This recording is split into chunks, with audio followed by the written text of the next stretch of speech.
नमस्कार दोस्तों, मैं आपका ज्योतिष मित्र दुर्गेश मिश्रा आपका अपने चैनल एस्ट्रो लाइफ में हार्दिक स्वागत करता हूं।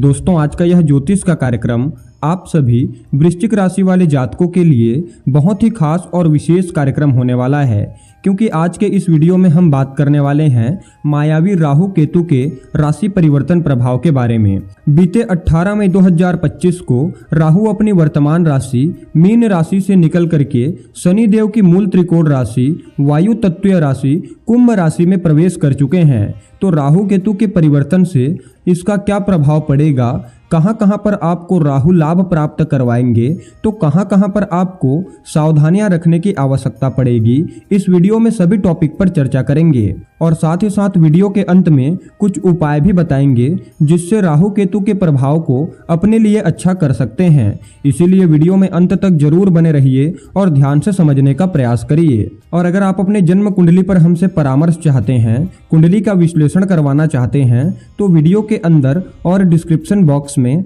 आपको हमारा नंबर मिल जाएगा। आप डायरेक्ट फ़ोन कॉल के थ्रू या फिर व्हाट्सएप के माध्यम से अपॉइंटमेंट लेकर के हमसे परामर्श ले सकते हैं। तो आइए अब बात करते हैं राहु केतु के प्रभाव के बारे में, लेकिन उससे पहले थोड़ा सा राहु को समझ लेते हैं। तो दोस्तों, कौन है राहु? कलयुग का राजा कहा जाता है राहु, क्योंकि राहु चाहत है, कामना है। राहु मेहनत नहीं बल्कि स्मार्ट वर्क करना सिखाते हैं। और ज्योतिष शास्त्र में राहु को एक छाया ग्रह की उपाधि दी गई है। और राहु शनि के राशि में प्रवेश किए हैं। और महर्षि पराशर भी कहते हैं कि राहु शनि की तरह ही प्रभाव डालते हैं। तो देखिए, 18 मई 2025 को राहु आपके चतुर्थ स्थान में प्रवेश किए हैं। और चतुर्थ स्थान जो होता है वह सुख सुविधाओं का होता है, भोग का होता है। गाड़ी मोटर जमीन जायदाद इन सभी चीज़ों का विचार चतुर्थ स्थान से किया जाता है। साथ ही साथ रिश्तों में माता का विचार भी चतुर्थ स्थान से ही किया जाता है। तो चतुर्थ स्थान में राहु का होना कहीं न कहीं मानसिक परेशानियां देते हैं। मानसिक रूप से परेशानियां हो सकती है, मन अशांत हो सकता है। इसके साथ ही अगर आप कोई गाड़ी मोटर से रिलेटेड काम कारोबार करना चाहते थे, कोई जमीन जायदाद से जुड़ा हुआ कार्य करना चाहते थे, तो जल्दबाजी में आपको कोई डिसीजन नहीं लेना है। थोड़ा सा सोच समझ करके आपको डिसीजन लेना है, क्योंकि इन चीज़ों में आप शॉर्टकट अपनाने का प्रयास करेंगे, शॉर्टकट तरीके से काम करना पसंद करेंगे। तो शॉर्टकट के चक्कर में आपको गलत निर्णय नहीं लेना है। अगर आप कोई घर खरीद रहे हैं, जमीन इत्यादि चीज़ें खरीद रहे हैं, कोई गाड़ी मोटर खरीद रहे हैं, तो बहुत जल्दी में आपको नहीं खरीदना चाहिए। थोड़ा स्थिर होकर के सभी चीज़ों को परख करके डिसीजन लेना है। इसके साथ ही माता के साथ वैचारिक मतभेद, माता के स्वास्थ्य में थोड़ी समस्या, माता की बातें नहीं सुनना, ऐसा देखा जा सकता है। तो इस पर आपको थोड़ा सा ध्यान देना है। बाकी जो भी नौकरी करने वाले लोग हैं वह नौकरी में बदलाव करने की सोचेंगे, नौकरी में ट्रांसफ़र करने की सोचेंगे। छोटी छोटी बातों को लेकर के मित्रों के साथ वैचारिक मतभेद होना, मित्रों से धोखा मिलना, ऐसा भी देखा जा सकता है। बाकी जो लोग घर से ही काम करते हैं, वर्क फ्रॉम होम कर रहे हैं, तो उनके लिए इस गोचर काल को बहुत ही अच्छा कहा जा सकता है। चाहे आप ऑनलाइन के क्षेत्र में हो, रियल एस्टेट से जुड़े कोई काम करते हो, तो आपके लिए यह समय ठीक कहा जा सकता है। लेकिन जो लोग कार्य क्षेत्र में हैं, उनका कार्य में थोड़ा मन नहीं लगेगा, उनको काम से दूर जाने का मन करेगा, या कार्य क्षेत्र में आपके साथ पॉलिटिक्स किया जा सकता है, जिसके चलते कहीं न कहीं कार्य क्षेत्र में आपको संतुष्टि नहीं मिलेगी।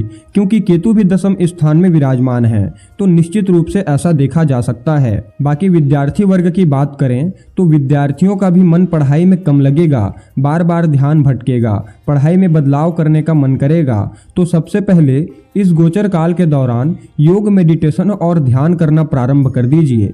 यह आपके लिए बहुत ही अच्छा रहेगा, क्योंकि जब मानसिक शांति मिलेगी तो आप किसी भी कार्य को फोकस के साथ कर पाएंगे।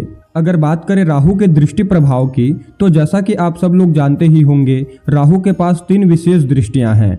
तो चतुर्थ स्थान में बैठ करके उनकी जो 5वीं दृष्टि है वह 8वें स्थान पर पड़ रही है, 7वीं दृष्टि कर्म स्थान पर और 9वीं दृष्टि 12वें स्थान पर पड़ रही है। और अष्टम स्थान जो होता है वह गहन अध्ययन का होता है।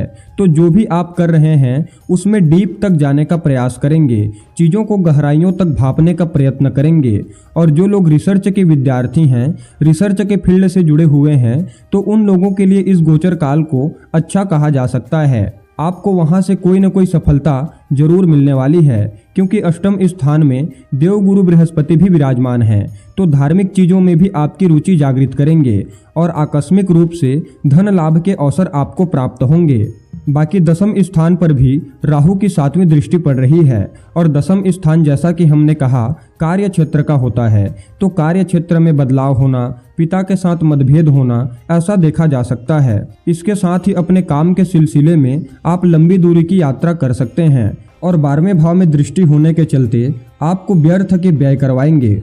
ऑनलाइन की चीज़ों में आपके पैसे वेस्ट हो सकते हैं। आप इलेक्ट्रॉनिक आइटम इत्यादि चीज़ों में इन्वेस्ट करेंगे, अपनी सुख सुविधाओं की चीज़ों में इन्वेस्ट करेंगे, लेकिन बाद में आपको ऐसा लगेगा कि मुझे इन चीज़ों में इन्वेस्ट नहीं करना चाहिए था।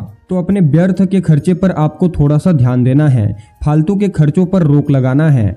हालांकि बृहस्पति की दृष्टि भी 12वें स्थान पर पड़ रही है, तो धार्मिक चीज़ों में, दान पुण्य की चीज़ों में भी आप बढ़ चढ़ करके हिस्सा लेंगे।